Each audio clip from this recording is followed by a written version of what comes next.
जय हनुमान ज्ञान गुण सागर, जय कपीस तिहु लोक उजागर। इस दोहे का अर्थ है जय हनुमान यानी हनुमान जी की जय हो।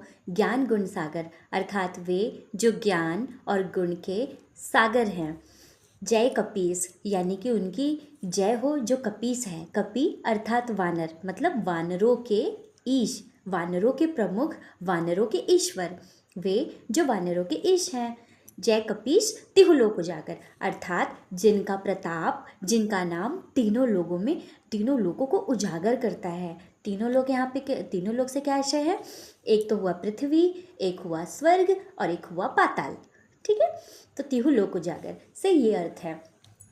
तो पूरा अर्थ ये हुआ कि वे हनुमान जी जो ज्ञान और गुण के सागर हैं तथा जय कपीस तिहु लोक उजागर यानी कि जो ज्ञान और गुण के सागर हैं, जो वानरों के प्रमुख हैं और जिनका आधिपत्य तीनों लोकों में है, अर्थात जो तीनों लोकों के स्वामी हैं, उन हनुमान जी को की हम वंदना करते हैं, उनको हम जय जयकार करते हैं।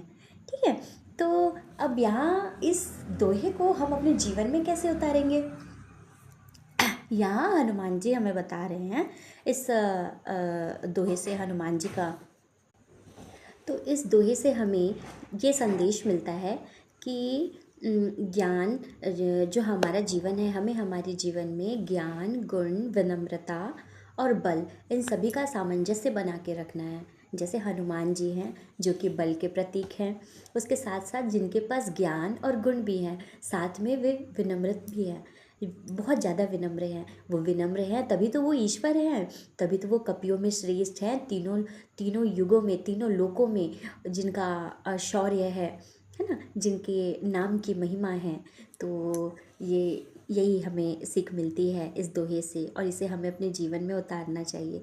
हाँ, एक बात और है कि यहाँ जिस ज्ञान की बात हो रही है, ये हमारे चैप्टर सिलेबस वाला ज्ञान नहीं है जिसे हम स्कूलों में पढ़ते हैं। ये वो ज्ञान है जो जीवन का ज्ञान, आत्मा का ज्ञान, जो हमें बताता है कि हमें जीवन में कौन सी चीज़ें करनी है और कौन सी चीज़ें नहीं करनी है।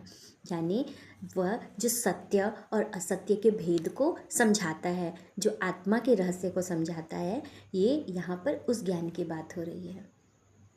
ठीक है, तो यदि आपको इस दोहे में कुछ भी चीज़ ऐसी, कोई भी पॉइंट ऐसा जो आपको समझना हो या मुझे समझाना हो, तो कृपा करके कमेंट करें नीचे।